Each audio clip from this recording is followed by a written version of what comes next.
آپ نے اپنی ایک ویڈیو میں کہا کہ قرآن حکیم کی کل آیات 6666 نہیں ہیں، جبکہ دوسری جانب ہمارے سکولز، کالجز اور دیگر کورسز کی کتابوں میں تو یہی لکھا ہے کہ قرآن حکیم کی کل آیات کی تعداد 6666 ہے۔ پلیز یہ تو بتا دیں کہ اگر یہ کاؤنٹنگ 6666 نہیں ہے تو پھر کتنی ہے؟ دیکھیں جی، یہ بھی ایک لمحہ فکری ہے ہم مسلمانوں کے لیے کہ وہ علماء جن کو ہم نے اس کام کے لیے پے کیا اور چندوں کے اوپر، قربانی کی کھالوں کے اوپر، زکوٰۃ اور صدقات کے اوپر، ہر حوالے پہ ہم نے ہر فورم پہ تمام مکاتب فکر کے علماء، بریلوی، دیوبندی، اہل حدیث اور ان کے مدارس کو سپورٹ کیا، لیکن اس کے اگینسٹ یہ اس امت کو، یہ ہمارے پاس جو اونلی ٹیکسٹ بک ہے، احادیث کی کتابیں تو ہماری ریفرنس کتابیں ہیں، یہ ہے ٹیکسٹ بک۔ سورۃ الانعام آیت نمبر 19 میں اللہ تعالیٰ نے فرمایا وَأُوحِيَ إِلَيَّ هَذَا الْقُرْآنُ لِأُنذِرَكُمْ بِهِ وَمَنْ بَلَغَ۔ اے نبی صلی اللہ علیہ وآلہ وسلم، آپ فرما دیجئے یہ قرآن مجھے اس لیے وحی کیا گیا تاکہ اس کے ذریعے میں تمہیں بھی ڈر سنا دوں آخرت کی جواب دہی کا، اور جس تک یہ کتاب پہنچ جائے وہ اسی کتاب کے ذریعے ڈر سنائے، علماء کی لکھی ہوئی کتابوں سے نہیں۔ یہ کتاب جو ہماری بنیادی ٹیکسٹ بک تھی، یہ کتاب جو ہماری انسٹرومنٹ آف دعوت تھی، لیکن ہمارے علماء اس کتاب کا بھی تعارف صحیح معنوں میں ہماری امت تک نہیں کروا سکے۔ پھر ہم اس لیے تو عرضی کرتے ہیں کہ مرنے سے پہلے اے مسلمان کر لے اس پہ غور، کتابوں کا خدا اور ہے، بابوں کا خدا اور۔ ہمارے بابوں نے ہمیں خدا کا تعارف وہ نہیں کروایا جو ان کتابوں میں تھا، جو اللہ کے محبوب صلی اللہ علیہ وآلہ وسلم نے ہمیں حجۃ الوداع پہ کروایا تھا، آپ صلی اللہ علیہ وآلہ وسلم نے غدیر خم پہ کروایا تھا۔ یہ نالج بھی یہ ہم تک ٹرانسفر نہیں کر سکے۔ ہم بھی جب کالجز اور یونیورسٹیز کے اندر پڑھتے رہے تو باقاعدہ ہمارے تو اسلامیات کے کورس کے اندر یہ سوال ہوتا تھا کہ قرآن حکیم کی کل آیات کتنی ہیں، تو یہ میرا خیال ہے قرآن سے متعلق جو سب سے آسان سوال ہوتا تھا وہ یہی ہوتا تھا کہ 4 دفعہ 6 ڈال دینا ہے، ٹیٹرا 6، 6666، 6666۔ کتنا بڑا ظلم ہے۔ آج تک کسی نے یہ کوشش نہیں کی کہ وہ گھر میں پڑے ہوئے مصحف کو کھولے اور اس میں سے ڈائریکٹ آیات گن لے کہ واقعی یہ آیات اتنی بنتی ہیں یا نہیں، اور یہ کوئی مشکل کام نہیں ہے۔ قرآن حکیم میں کل 114 صورتیں ہیں، جہاں پہ صورت کا آغاز ہوتا ہے نا، اس کے ٹائٹل کے اوپر یہ لکھا ہوتا ہے اس صورت کی اتنی آیات ہیں، تو آپ کو صرف 114 صفحے الٹنے پڑیں گے، سارا قرآن نہیں گو تھرو کرنا پڑے گا۔ سورۃ البقرہ سٹارٹ میں ہی ہے، اس کے اوپر لکھا ہوتا ہے یہ سورۃ البقرہ ہے، یہ مدنی صورت ہے، اس میں اتنی آیات ہیں، عربی میں بھی لکھا ہوتا ہے، اردو ترجمے میں بھی۔ اس کے بعد آپ ڈائریکٹ آل عمران پہ پہنچ جائیں، اس میں لکھا ہوگا یہ سورہ آل عمران بھی مدنی صورت ہے، اس میں اتنی آیات ہیں، وہ آپ جمع کرتے جائیں۔ میرا خیال ہے اگر آپ یہ کوارنٹین کا فائدہ اٹھائیں جو یہ کرونا کی وجہ سے ہے، تو گھر میں اگر آپ اپنے بچوں کو، بیوی کو ساتھ بٹھا کے ایک بار پریکٹس کر لیں، میرا خیال ہے آدھا پونا گھنٹہ لگے گا، تو آپ کو مرنے سے پہلے کم از کم یہ پتہ چل جائے گا کہ قرآن کی آیات کتنی ہے۔ اس کے بعد آپ نے، میں نہیں کہتا کہ علماء پہ قنوت نازلہ پڑھنی ہے کہ انہوں نے آپ کو بنیادی انفارمیشن بھی صحیح نہیں بتائی ہے، آپ نے یہ کرنا ہے کہ بس ایک دفعہ کہہ دینا ہے کہ جی علی بھائی مرنے سے پہلے کر لیا ہے غور، واقعی کتابوں کا خدا اور ہے، بابوں کا خدا اور۔ تو یہ ہے وہ سچائی۔ تو آپ یہ کاؤنٹنگ کرنی شروع کریں گے تو میں آپ کو سسپینس دور کر دیتا ہوں، آپ کو پتہ چلے گا کہ قرآن حکیم کی کل آیات 6236 ہیں، ایکسکلوڈنگ بسم اللہ الرحمن الرحیم، یعنی سورت کے آغاز میں جو بسم اللہ شریف لکھی ہوتی ہے نا، اگر اس کو چھوڑ دیا جائے، وہ فصل کے لیے ہوتی ہے وہ مصحف کا حصہ قرآن کا، لیکن وہ سورت کا حصہ نہیں ہوتی۔ قرآن میں صرف ایک سورت ہے جس کا حصہ بسم اللہ ہے، وہ ہے سورۃ النمل آیت نمبر 30، اِنَّهُ مِن سُلَيْمَانَ وَإِنَّهُ بسم اللہ الرحمن الرحیم۔ جو ملکہ بلقیس نے کہا تھا نا کہ یہ ایک میرے پاس معزز خط آیا ہے اور یہ سلیمان کی طرف سے ہے اور اس کا آغاز ہو رہا ہے اللہ کے نام سے جو رحمان ہے اور رحیم ہے۔ یہ واحد موقع ہے جہاں پہ قرآن میں سورت کے اندر ایز اے آیت بسم اللہ آئی ہے، باقی جتنی دفعہ آئی ہے نا وہ سٹارٹ میں آئی ہے۔ سورۃ الفاتحہ کے سٹارٹ میں بھی بسم اللہ الرحمن الرحیم آئی ہے۔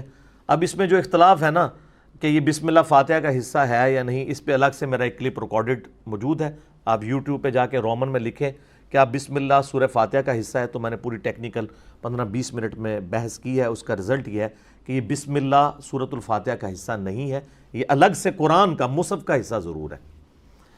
اچھا، تو قرآن حکیم میں آپ دیکھیں گے کہ آپ کو ایک صورت ایسی ملے گی جو بغیر بسم اللہ کے بھی ہے۔ کون سی صورت؟ سورہ التوبہ،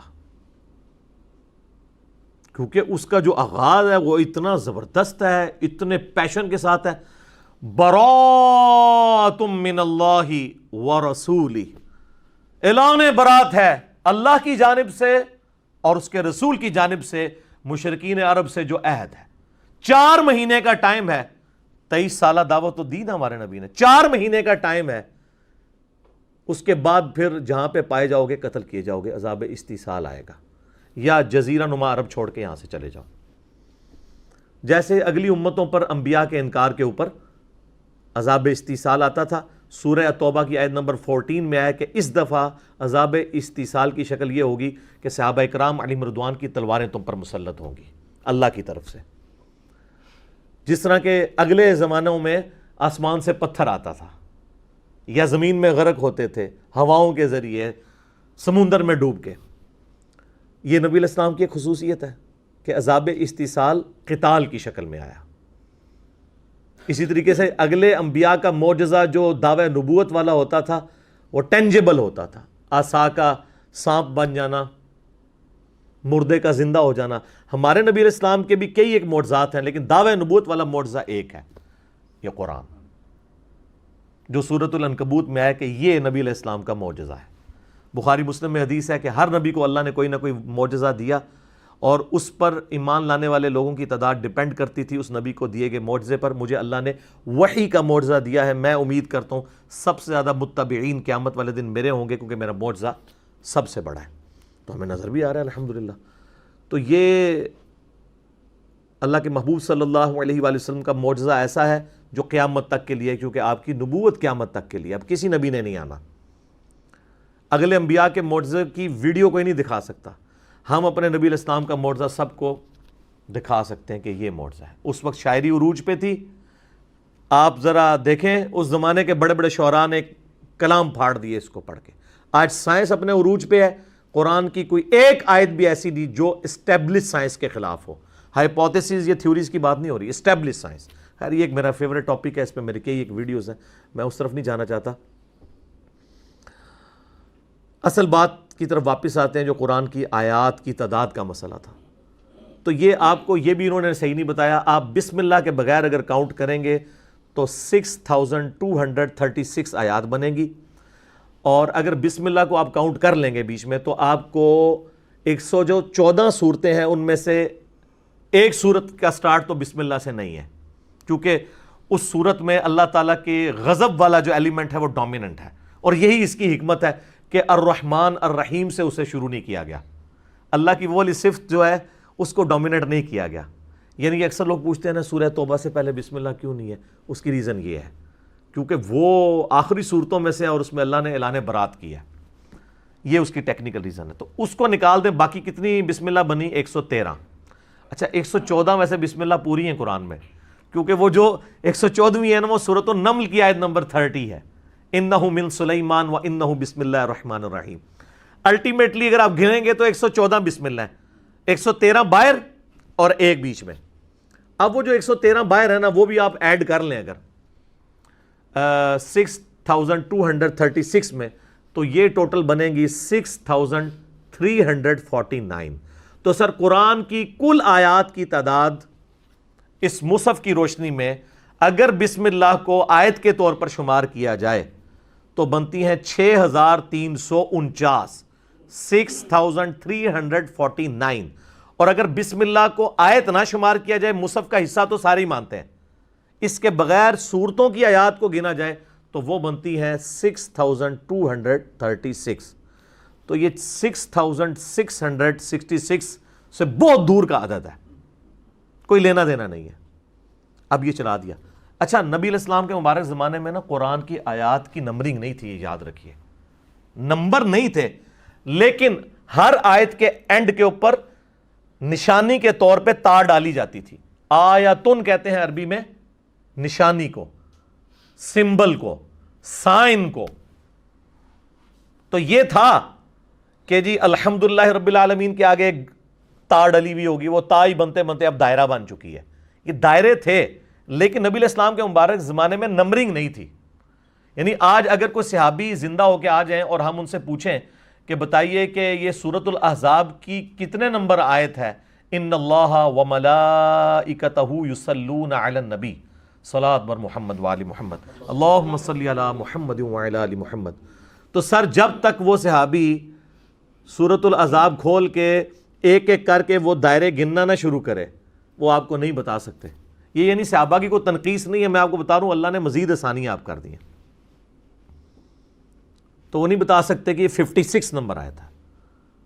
اگر میں امام مسلم رحمہ اللہ میرے سامنے آ جائے اور میں ان سے پوچھوں کہ سر یہ بتائیے جو مسلم شریف آپ نے لکھی تھی اس میں یہ حدیث کتنے نمبر کے اوپر ہے کہ علی سے محبت نہیں رکھے گا مگر مؤمن, علی سے بغض نہیں رکھے گا مگر منافق, تو کہیں گے تو گننی پڑے گی مجھے, ہے شروع میں ہے ایمان کے چیپٹر میں. تو لیکن ہمارے ویڈیوز دیکھنے والے چھوٹے چھوٹے بچے بھی کہیں گے سر 240 ہے, 240, یہ سر اسلام 360 میں ڈال کے بھی آپ کو دکھاتے ہیں. تو امام مسلم ماتھا چوم لیں گے, یار کیا بات ہے یار, نمبرنگ کر دی انہوں نے, کیونکہ امام مسلم نے نمبرنگ نہیں کی تھی, کسی محدث نے نمبرنگ نہیں کی تھی. اگر امام بخاری ہمارے سامنے آئے تو ہم ان سے کون سا نمبر پوچھیں گے؟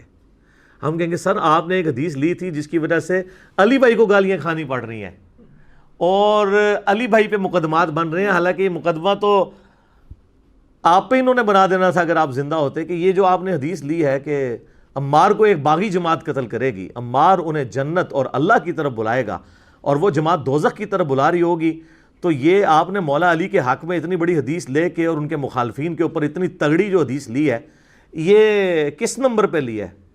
تو وہ کہیں گے بیٹا یہ تو مجھے گننی پڑے گی. تو ہمارے عام سا اسٹوڈنٹ کہے گا سر یہ تو بڑی مشہور حدیث ہے 2812, سر ڈالیں اسلام 360 میں 2812 کھل جائے گی. یہ یعنی برکات ہیں اس دور کی. تو قرآن کی نمبرنگ بھی بعد میں ہوئی لیکن نشانیاں موجود تھیں, حدیث کی نمبرنگ بھی بعد میں ہوئی لیکن ظاہر وہ حدیثیں الگ الگ اسناد کے ساتھ موجود تھیں آسانی کے لیے. آپ بلکہ آپ لیٹسٹ قرآن دیکھیں گے نا تو اس میں تو ابھی دارالاسلام والوں نے جو قرآن چھاپا ہے نا, انہوں نے جو ڈیجٹس ہیں نا اندر والے وہ بھی جو ہے نا وہ انگلش والے ڈیجٹ کر دیے ہیں, عربک نہیں ہے. ہمارے لوگ تو 2 اور 6 کا فرق نہیں ان کو یاد رہتا کہ ادھر سے شروع ہوتا ہے یا ادھر سے شروع ہوتا ہے, ٹھیک ہے. حالانکہ یہ بہت پہلے ہونا چاہیے تھا لیکن اب انہوں نے کیا. دارالاسلام والوں نے اب جو حدیث کی کتابیں چھاپ رہے ہیں نا ان میں وہ نمبرنگ کو یعنی عربی میں انہوں نے عربی والا نمبر ڈالا ہوا ہے, اردو ترجمے میں نا وہ ڈیجٹ وہ والے ڈالتے ہیں جو ہم 1 2 3 یوز کرتے ہیں. تو یہ بہت پہلے ہو جانا چاہیے تھا تاکہ آسانی ہو جاتی لوگوں کے لیے, کیونکہ ہماری تعلیم میں تو یہی کچھ سکھایا جاتا ہے. تو قرآن کی کل آیات 6666 نہیں ہے بلکہ 6349 ہیں اگر 113 بسم اللہ ڈالی جائیں, اور اگر وہ نہ ڈالی جائیں تو 6236 ہیں. اور سر یہ صرف آیات کے معاملے میں آپ کے ساتھ دھوکہ نہیں ہوا, اور بھی بہت کچھ ہے اس میں, اس پہ اکتفا نہیں ہے. 114 صورتیں یہ تو آپ کو انہوں نے ٹھیک بتایا, سب کچھ بھی غلط نہیں تو سے آیا, ٹھیک ہے. اور آپ کو ایک اور انہوں نے بات بتائی ہوگی جی وہ قرآن میں جی 14 سجدے ہیں. سر 14 نہیں, آپ گن کے دیکھ لیں 15 ہیں. سورۃ الحج میں 2 سجدے ہیں اور اس کی فضیلت ہے یہ 2 سجدوں کی وجہ سے, اور دوسرے سجدے کے ساتھ لکھا ہوتا ہے یہ شافعی سجدہ ہے. سجدے بھی شافعی بنا چھڑے انہوں نے, حالانکہ یہ مصحف تو امام شافعی سے بہت پہلے تھا, ٹھیک ہے. یہ تو حدیث کے اندر جامعہ ترمذی میں اور کئی کتابوں کے اندر صحیح ابن حبان ابن خزیمہ میں صحیح اسناد کے ساتھ موجود ہے کہ نبی علیہ السلام نے فرمایا کہ اللہ تعالیٰ نے سورۃ الحج کو 2 سجدوں کی وجہ سے فضیلت دی ہے. ہاں اہل حدیث کرتے ہیں, باقی لوگ اس کو سکپ کر دیتے ہیں. تو آپ مصحف شیعہ کا اٹھائیں سنی کا اٹھائیں, اس میں وہ والا سجدہ لکھا ہوگا اور لکھا ہوگا عند الشافعی, شافعی کے نزدیک, ٹھیک ہے. تو 15 سجدے ہیں, صورتیں 114 اور سجدے 15. اب آ جائیں جو منازل ہیں, منازل 7 ہی ہیں. یہ صحابہ کے دور میں اسٹیبلش تھی. صحابہ کرام کے دور میں صورتوں کی ڈویژن بھی تھی, آیات کی ڈویژن بھی تھی, نمبرنگ نہیں تھی. صورتوں کی نمبرنگ نہیں تھی، ترتیب تھی، جو مصحف عثمانی جسے ہم کہتے ہیں، اور منازل بھی تھے. وہ دیکھیں بڑے انٹلیکچوئل ہیں. اگر سورۃ الفاتحہ کو آپ مقدمہ مان لینا تو پہلی منزل میں 3 صورتیں ہیں، دوسری میں 5، تیسری میں 7، چوتھی میں 9، پانچویں میں 11، اور چھٹی میں 13، اور 7ویں منزل میں 65، وہ بھی 13 کا ملٹیپل بنتا ہے، 13 ملٹیپلائڈ بائی 5، اور آلموسٹ برابر ہی ہیں، تھوڑا بہت فرق ہے، لیکن انہوں نے صورتیں نہیں توڑی. یہ صحابہ کے زمانے میں کام ہوئے تھے، اس لیے اس میں کوئی گڑبڑ نہیں ہوئی. البتہ سپاروں کی ڈویژن بعد میں ہوئی ہے، اس میں گڑبڑ ہو گئی ہے. سپارے تو تابعین کے دور میں بنائے گئے، جب لوگ سست ہو گئے تو انہوں نے کہا چلو لوگ ایک ہفتے میں قرآن نہیں ختم کر سکتے. صحابہ کرام تو ایک ہفتے میں قرآن ختم کرتے تھے، ایک ایک منزل پڑھ کے، وہ نشانیاں لگی ہوئی تھی. بعد میں جب سستی آئی تو لوگ ایک مہینے میں قرآن، اب تو سر ایک مہینے کیا، ایک زندگی میں بھی ایک قرآن صحیح طریقے سے نہیں پڑھتے لوگ. تو پھر جب سستی آئی تابعین کے دور میں تو ان کا روز کا ایک ہم ایسا کر لیں، جز بنا لیں کہ ہم ایک مہینے میں قرآن مکمل کریں. جز عربی میں وہی ہم پارا کہہ دیتے ہیں، اردو کے اندر فارسی میں، تو 30 پارے بن گئے آلموسٹ نبی الاسلام کی وفات کے آپ سمجھ لیں 60-70 سال کے بعد. اب وہ پارے چونکہ لوگوں نے بنائے تھے، میرا خیال ہے وہ کوئی بندہ انہوں نے کوئی ناڑی بٹھایا ہوا تھا اس میں، اس نے جناب میرا خیال ہے ایسے کیا ہوگا اور وہ صفحے گننے شروع کیے، برابر برابر کر کے اس نے 30 بنا دیے. اور اس میں ظلم یہ کر دیا کہ سورۃ الحجر آپ دیکھ لیں، پارہ نمبر 13 کی آخری آیت سورۃ الحجر کی پہلی آیت ہے، اور باقی پوری سورۃ الحجر پارہ نمبر 14 میں ہے. ایک لائن کا کیا ایڈوانٹیج اس نے لے لیا ہے، سورت توڑ دی. کیا ہی زبردست ہوتا کہ سورۃ الحجر سے ہی پارہ نمبر 14 کا آغاز ہو رہا ہوتا. ایک لائن کی آیت ہے، کوئی لائن یہ نہ سمجھے گا کوئی صفحے کی ہے، ایک لائن، پوری لائن بھی نہیں بنتی، وہ کھینچتان کے اسے لمبا کر کے لکھتے ہیں. آدھی لائن کی وہ آیت ہے، وہ انہوں نے پارہ نمبر 13 کے اینڈ پہ رکھی اور پورا پارہ نمبر 14 کے اندر باقی سورت ٹرانسفر کر دی. ان کو کیا مسئلہ تھا کہ مطلب یہ شروع نہیں کر سکتے تھے وہاں سے سورۃ الحجر کو؟ اگر یہ پارہ نمبر 14 کے سٹارٹ میں لے آتے تو اس میں کوئی پرابلم تھی ان کو؟ اعوذ باللہ من الشیطان الرجیم، بسم اللہ الرحمن الرحیم. آپ دیکھیں نا جی آغاز، میں تو کہتا ہوں بڑا مزہ آتا. سٹارٹ ہو رہا ہے الف لام را. ہو سکتا ہے انہوں نے کہا جی میں ان کو حروف مقطعات سے شروع کرنا پڑ رہا ہے اور یہ الف لام را سے ہمارا 14واں پارہ نہ شروع ہو، تو میں ان کو اس وقت اگر ہوتا یا یہ اب ہوتے تو میں ان کو پھکی دیتا کہ آلریڈی تم لوگوں نے ایک پارہ شروع تو کیا ہوا ہے ایسی چیز سے. یہ جو 26واں پارہ ہے وہ حامیم سے شروع ہو رہا ہے. اگر 26واں پارہ حامیم سے شروع ہو سکتا تھا سورۃ الاحقاف، تو یار 14واں پارہ الف لام را سے شروع نہیں ہو سکتا تھا؟ یہ کیا ظلم کیا ہے کہ چھوٹی سی ایک آیت انہوں نے پکڑ کے سورۃ الحجر کے ٹکڑے کر دیے. یہ آیت کتنی ہے سنیں، بسم اللہ الرحمن الرحیم. الف لام را تلک آیات الکتاب وقرآن مبین. بس 5-6 اس کے اندر کلمات ہیں، ایک لائن بھی پوری نہیں بنتی ہے، کھینچ کے لمبا کر کے اس کو ایک لائن میں لے کے آتے ہیں. آدھی لائن پونی لائن کی ایک آیت تھی، یہ اس میں ڈال دیتے. سورۃ الحجر کی آپ دیکھیں کل آیات ہیں 99، اس میں سے 98 آیات پارہ نمبر 14 میں ہے اور ایک آیت 13 میں ہے. یہ اسلام کی خدمت کی ہے جی. پھر ہم جب ان کو کہتے ہیں نا کہ یار یہ کیا ٹیکنیکلی مس ہینڈلنگ کی ہے، جب وہ گورا بھی اس کو انالائز کرتا کہتے ہیں یار یہ کیا ہوا ہے، تو ہم ان کو بتاتے ہیں یار یہ پاروں کی ڈویژن جو ہے نا یہ ہمارے بابوں کی ہے. یہ کتابوں کا خدا اور ہے اور بابوں کا خدا اور. تو میں پھر پہلے عرض کرتا ہوں پھر آگے چلتے ہیں. ابھی میں نے اس کے اوپر ڈسکشن کرنی ہے کچھ کہ مرنے سے پہلے اے مسلمان کر لے اس پہ غور، کتابوں کا خدا اور ہے، بابوں کا خدا اور. کہنے کو تو دین سب کا اسلام ہے، لیکن صوفیہ بھی کہتے ہیں ہم اسلام کو فالو کر رہے ہیں، سلفی بھی کہتے ہیں ہم اسلام کو فالو کر رہے ہیں، حنفی بھی کہتے ہیں ہم اسلام کو فالو کر رہے ہیں، بریلوی دیوبندی اہل حدیث شیعہ سب کے سب کہہ رہے ہیں کہنے کو تو دین سب کا اسلام ہے، لیکن کتابوں کا جہاں اور ہے، بابوں کا جہاں اور. اس کا ایک وکھرا جہاں ہوتا ہے بابے کا. یہ وکھرے جہاں آپ دیکھ لیں انہوں نے کیا جہاں انہوں نے بنایا. تو آپ ہماری باتیں سنیں گے نا تو ایک دن آئے گا آپ بھی جھوم جھوم کے کہیں گے کہ نہ میں وابی نہ میں بابی، میں ہوں مسلم علمی کتابی. نہ میں سو کالڈ وہابی ہوں اور نہ میں سو کالڈ بابوں کا دفاع کرنے والا بابی ہوں، میں علمی کتابی مسلم ہوں۔ تو اب مجھے بتائیں، یہ جو پبلک میں انہوں نے مشہور کیا ہے کہ جی شیعہ کہتے ہیں قرآن کے 40 پارے ہیں، حالانکہ قرآن کے 30 پارے ہیں، حالانکہ قرآن کے 30 پارے بھی نہیں ہیں، وہ بھی مولویوں نے بابوں نے بنائے ہوئے ہیں۔ قرآن کی تو 114 سورتیں تھیں، 7 منازل تھیں، پارے تو بعد میں بنے، جو چیز بنی بعد میں اس کی بنیاد پہ کہ جی وہ کہتے ہیں 40 پارے ہیں اور ہم اہل سنت کہتے ہیں 30 پارے ہیں۔ اور سر 30 پارے بھی تو بعد میں ہیں، نبی علیہ السلام نے تو 30 پارے بنائے نہیں ہیں، ورنہ یہ والا کام ہوا ہوتا کہ سورۃ الحجر کی 99 آیات میں سے 98 آیات پارہ نمبر 14 میں ہوتی اور ایک آیت جو ہے وہ ادھر ہوتی۔ ایک آیت سے کیا ایڈوانٹیج لیا انہوں نے سوائے قرآن کی خوبصورتی توڑ دی ہے۔ اسی طریقے سے جو رکوع ہے نا جی، رکوعوں کی تقسیم بھی بعد میں ہوئی ہے مضامین کے اعتبار سے۔ ایک سب ٹاپک سورت، آپ کو پتا ہے نا، آیات مل کے ایک سورت بناتی ہیں، ٹھیک ہے، اور وہ ایک پورا اللہ تعالیٰ کا ایک خطبہ ہوتا ہے، اس میں کئی ایک چھوٹے چھوٹے ٹاپکس ہوتے ہیں، ان کو بعد میں نا انہوں نے تابعین کے دور کے اندر ڈیفائن کیا۔ 558 رکوع ہیں قرآن میں ٹوٹل، وہ مضامین کے اعتبار سے ہوتا ہے۔ اور یہ جو رکوع ہے نا یہ سپاروں کی تقسیم سے بھی بالا ہیں۔ آپ دیکھیں گے کہ سورہ یاسین میں سٹارٹ میں آپ جب دوسرا رکوع دیکھیں گے نا، دوسرا رکوع شروع ہوتا ہے پارہ نمبر 22 میں اور ختم پارہ نمبر 23 میں ہوتا ہے۔ یہ نہیں ہے کہ پارہ اینڈ ہوا ہے تو رکوع ختم ہوا ہے، اس لیے کہ مضمون کمپلیٹ نہیں ہوا تھا تو رکوع جا کے بعد میں۔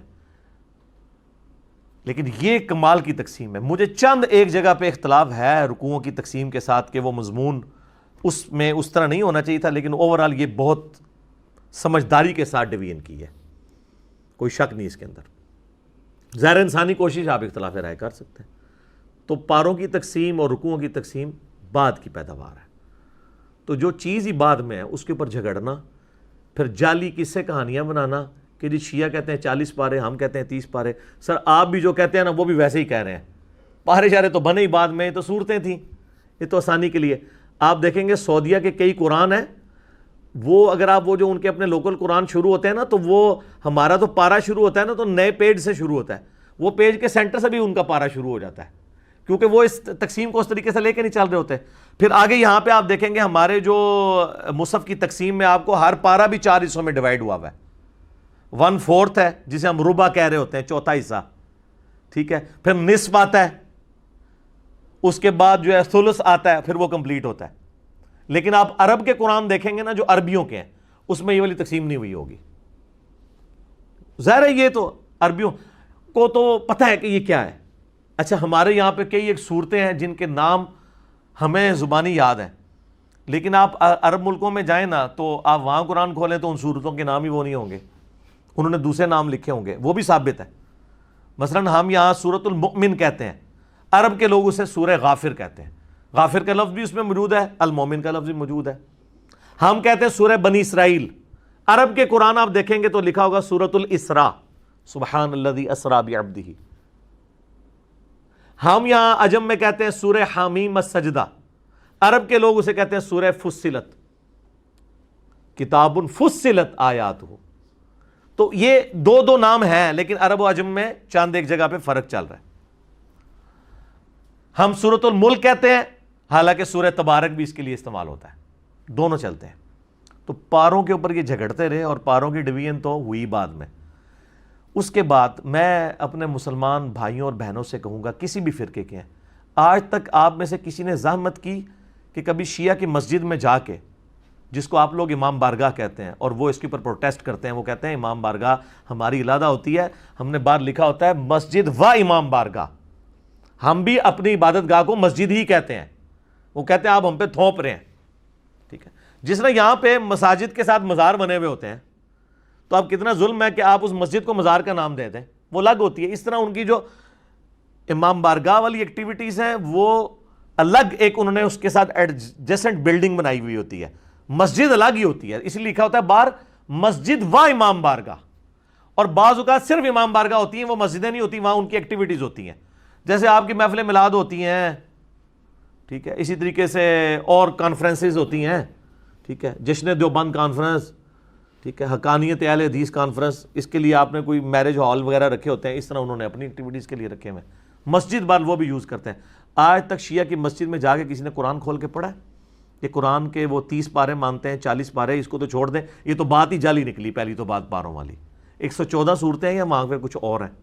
تو آپ حیران ہوں گے کہ سنی اور شیعہ کا ایک ہی قرآن ہے، ہینڈ رائٹنگ ایک ہے، کاتب ایک ہے. دمشق کا، سیریا کا ایک کاتب ہے جس کا نام ہے عثمان طٰہٰ حفظہ اللہ تعالی.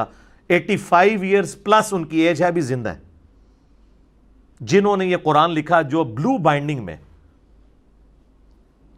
خط نسخ جو ہمارا یہ سب کانٹیننٹ میں پڑھا جاتا ہے اس کے اعتبار سے یہاں چھپتا ہے، اور خط ریحان میں نا گرین بائنڈنگ میں جو عرب کا سٹائل ہے وہ بھی اسی بندے نے لکھا ہوا ہے، وہ وہاں سے چھپتا ہے. اور یہی قرآن سیم ریڈ بائنڈنگ میں ایران سے چھپتا ہے. میں نے ایران کے قرآن دیکھے ہیں، کوئی فرق نہیں. اور سعودیہ والوں نے تو یعنی کاتب کا نام نہیں لکھا، میں سمجھتا ہوں کہ یہ زیادتی کی ہے. لیکن ایران والوں کو آپ قرآن کھولیں، یقین کریں، انہوں نے باہر لکھا ہوتا ہے مصحف عثمان طٰہٰ، عثمان طٰہٰ کا لکھا ہوا. ہم جب جواد نقوی صاحب کو ملنے گئے تھے تو سارے بچوں نے جو مصحف اٹھائے ہوئے تھے، آپ نے دیکھا نہیں باہر لکھا تھا عثمان طٰہٰ کا نام، اتنا موٹا لکھا ہوا تھا. عثمان طٰہٰ نے لکھا اور کمال لکھا. اس کی خوبی یہ ہے کہ اس کے ہر صفحے پہ آیت مکمل ہوتی ہے. کمال کام ہے یار. 6236 آیات، یا بسم اللہ ملا لیں تو 6349 آیات ہوں. اور مصحف کے کل صفحے جو ہمارے سب کانٹیننٹ کی رائٹنگ میں لکھا 611 صفحے ہیں اس کے. اور اس طرح اس کو ترتیب دیا جائے کہ ہر صفحے پہ آیت مکمل ہو رہی ہو. کاتب کا کمال ہے نا. یہ بڑا پڑھا لکھا بندہ ہے. یہ 1988 میں ان کو سعودیہ بلایا گیا تھا شاہ فہد پرنٹنگ پریس کے لیے قرآن لکھنے کے لیے. یہ 10 سال سعودیہ میں رہے ہیں اور اس 10 سالوں میں انہوں نے 4 مصحف لکھے ہیں. اور وہ مصحف اللہ کے فضل سے پوری دنیا میں چل رہے ہیں، جن میں سے ایک یہ مصحف ہے ہمارا اجمی خط نسخ والا سٹائل، ایک خط ریحان والا ہے جو تھوڑا سا چپٹا کے لکھا جاتا ہے، جو یہاں پہ لوگ کہتے ہیں وہ یارو ساڈا قرآن دیو سانو، حالانکہ وہ لکھا ہوتا ہے. ٹھیک ہے، تو وہ بھی اس نے لکھا ہے اور ماشاءاللہ اس کا قرآن پوری دنیا میں چل رہا ہے. ایران والوں نے بھی اسی سے رائٹس لیے ہیں، وہ ریڈ بائنڈنگ میں وہ قرآن چھاپ رہے ہیں. آپ دیکھیں گے جدھر جدھر جو آیت مکمل ہو رہی ہے وہی ایران والوں کا قرآن بھی، چونکہ ہے ہی وہ ہے تو کوئی فرق نہیں ہے. اور آپ کو بتایا گیا جی سنی شیعہ کا قرآن ہی الگ ہے. تو یہ بات بھی آپ کو غلط بتائی گئی اور آپ نے اتنی مضبوطی کے ساتھ اس کو پکڑا. باقی میں ابھی وہ تعریف قرآن والے مسئلے پہ نہیں آیا. میں اگر آیا تو پھر آپ کو برا لگے گا. میرا یوٹیوب پہ ایک کلپ 1 ملین سے زیادہ لوگ دیکھ چکے ہیں. کیا صرف شیعہ ہی کافر ہے؟ کیا تعریف قرآن صرف شیعہ نے کی ہے؟ سوالیہ نشان. تو آپ دیکھ لیں، اس میں نے پھر پورا کچا چٹا کھولا دونوں طرف کا. اینڈ رزلٹ یہ ہے کہ دونوں طرف کتابوں کے اندر ڈنڈیاں ماری گئی ہیں جس کی وجہ سے قرآن کو مشکوک بنایا گیا. لیکن الٹیمیٹلی قرآن مشکوک نہیں ہوتا کیونکہ یہ تواتر سے آیا ہے. اور قرآن کی حفاظت کی ذمہ داری کس نے لی ہے؟ اللہ نے. انا نحن نزلنا الذکر وانا لہ لحافظون. یہ بھی سورۃ الحجر کی آیت ہے جنہوں تروڑیا انہوں نے. کیڑی سورت انہوں نے پان دیتی ہے جس کی آیت نمبر 9 ہے. بے شک ہم ہی نے اسے نازل کیا اور ہم ہی اس کی حفاظت کرنے والے ہیں. کیونکہ آپ علیہ السلام کی نبوت قیامت تک کے لیے ہے اور معجزہ بھی قیامت تک کے لیے باقی. تو یہ جو قرآن حکیم کی آیت ہے اس بات پہ ثبوت ہے کہ اللہ نے اس کی ذمہ داری خود لی ہے. اس کو کوئی نہیں چینج کر سکتا. لوگ کہتے ہیں جی یہودیاں نے ایک صورت بنا چاہیے، وہ بنا دیں. میں کہتا ہوں جی وہ پرنٹ بھی کر دیں. شاہ فہد پرنٹنگ پریس میں سے یہ نسخے 200 ملین ابھی تک پرنٹ ہو چکے ہیں، 20 کروڑ سے زیادہ، جو پوری دنیا میں فری بانٹتے ہیں. ماشاءاللہ یہ بہت بڑی ان کی کنٹریبیوشن ہے. میں کہتا ہوں یہودی جو ہے نا 200 کی بجائے 400 ملین چھاپ لیں آیات اور صورتیں ایڈ کر کے، وہ کسی مسلمان کے گھر میں سروائیو ہی نہیں کر سکتا. اس کی وجہ یہ ہے کہ قرآن کی حفاظت کی ذمہ داری اللہ نے لی ہے اور لی ہے حفاظ کے ذریعے سینہ مسینہ. آپ دیکھتے ہیں جب بھی قرآن اردو ترجمے والا چھپتا ہے نا، جو یہاں پہ تاج کمپنی نے چھاپا ہے، ضیاء القرآن نے، اس کے اینڈ پہ 5-6 حفاظ کے سائن ہوتے ہیں کہ ہم نے لفظ بہ لفظ پڑھا ہے، اس میں کوئی غلطی نہیں ہے. قرآن کی پروف ریڈنگ کون کرتا ہے؟ حافظ. ریٹن چیز کی پروف ریڈنگ کر رہا ہے جس کو زبانی کریم ہے. ہائے ہائے ہائے ہائے، دنیا میں اس وقت حفاظ کی تعداد مسلمانوں کے اندر ملینز میں ہے، لاکھوں میں نہیں ہے، ملینز میں۔ امام کعبہ بھی غلطی کرتا ہے نا، اس کو پیچھے سے لقمہ مل جاتا ہے، کوئی لحاظ نہیں کیا جاتا۔ تو قرآن کی حفاظت تو اللہ نے لی ہے، سینہ بسینہ قرآن یاد کر کے ٹرانسفر ہوا ہے۔ قرآن دنیا میں ایک ہی ہے، مشرق سے لے کے مغرب تک، شمال سے جنوب تک۔ آپ انڈونیشیا کا مسلمان اٹھائیں، وہاں سے افریقہ کا اٹھا لیں، اور ادھر اوپر جا کے رشیا کا مسلمان اٹھا لیں، یا ادھر سب کانٹیننٹ کا کوئی مسلمان، آپ اس سامنے کوئی قرآن کی آیت پڑھیں نا تو وہ اگلی آیت آپ کو پڑھ کے بتا دے گا، کوئی ڈنڈی مار ہی نہیں سکتا۔ یہ فضیلت اور کسی کتاب کو حاصل نہیں ہے۔ اور سر میں موقع غنیمت جانوں تو آپ کو بتاؤں، یہی سیم کیس بخاری مسلم کے ساتھ ہے۔ لوگ کہتے ہیں جو بریلویوں نے اپنی بخاری چھاپی ہوئی ہے، مسلم اپنی وہ ایک ہی ہے، ترجمہ بھی آلموسٹ ایک ہے۔ تفسیر میں ڈنڈی ماری ہے، تو تفسیر میں تو قرآن میں بھی انہوں نے ڈنڈی ماری ہوئی ہے۔ قرآن کی صرف ٹیکسٹ کی حفاظت ہے، بعض کا ترجمہ میں ماری ہے، وہ اللہ تعالیٰ حفاظت کر دیتا ہے۔ تو اللہ کے فضل سے یہ محفوظ کتاب ہے، اس کی پروف ریڈنگ کون کرتا ہے؟ حفاظ۔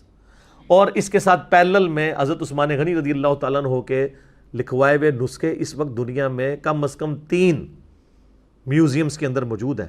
رشیا کے میوزیم کے اندر، انگلینڈ کے میوزیم کے اندر، اور ایک جو ٹاپ کاپی میوزیم ہے ٹرکی کا، جس کے پہ وہ والا صفحہ بھی موجود ہے جس پہ حضرت عثمان کا خون گرا تھا، فَسَيَكْفِيكَهُمُ اللَّهُ، تجھے اللہ ہی کافی ہے ان کے اگینسٹ۔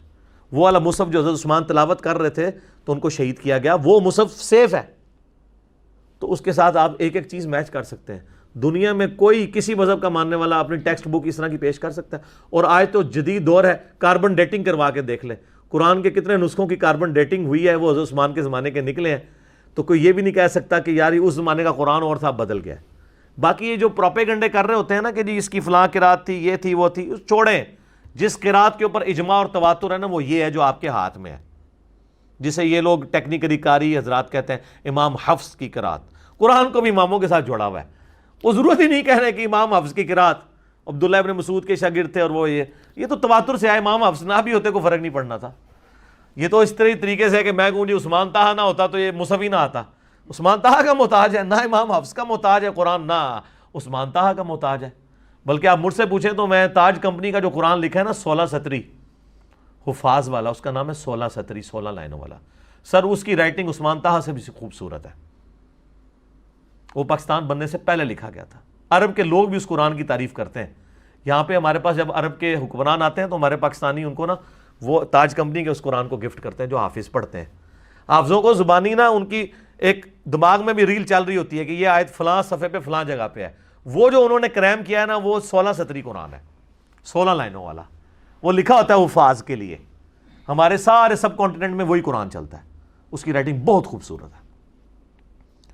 پھر اس کو کاپی کر کے ضیاء القرآن نے بھی 16 سطری بنایا، باقیوں نے بھی بنایا، قدرت اللہ والا کمپنی والوں نے بھی، اور لوگوں نے بھی۔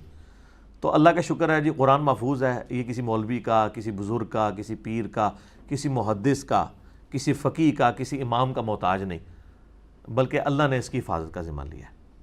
اور یہ جو اس طرح کے جو پروپیگنڈے ہوتے ہیں نا، یہ دیکھنے چاہیے کہ ان کے اندر کوئی ورت بھی ہے کہ نہیں۔ تو قرآن حکیم کی آیات کے حوالے سے بھی آپ کو غلط بتایا گیا، پاروں کے اعتبار سے بھی غلط بتایا گیا، صورتوں کی تعداد تو صحیح بتائی گئی ہے، بل صورتوں کے اندر جو کچھ لکھا ہے مضامین وہ تو ابھی تک نہیں ہے بتا پا رہے۔ وہ ہم ہی چیخ چیخ کے کہہ رہے ہیں کہ سر کتابوں کا خدا اور ہے، بابوں کا خدا اور، جس خدا کا تعارف ان کتابوں سے ہوتا ہے، قرآن سے ہوتا ہے، وہ نہیں ہے جو آپ کو بابوں نے کروایا۔ بابوں نے تو اپنی مرضی کا خدا بنا کے آپ کے سامنے رکھا ہے۔ تو ہم آپ کو جھنجھوڑ کے یہ ساری باتیں بتا رہے ہیں تاکہ آپ کو یہ باتیں سمجھ آ جائیں۔ تو میں نے یہ ایک اوورآل پکچر آپ کے سامنے رکھ دی ہے، اور جو لوگ یہ ویڈیو دیکھیں گے ان کو آئیڈیا ہو جائے گا کہ دین جو کتابوں کے ذریعے ہے اور جو بابوں کے ذریعے اس میں فرق ہے۔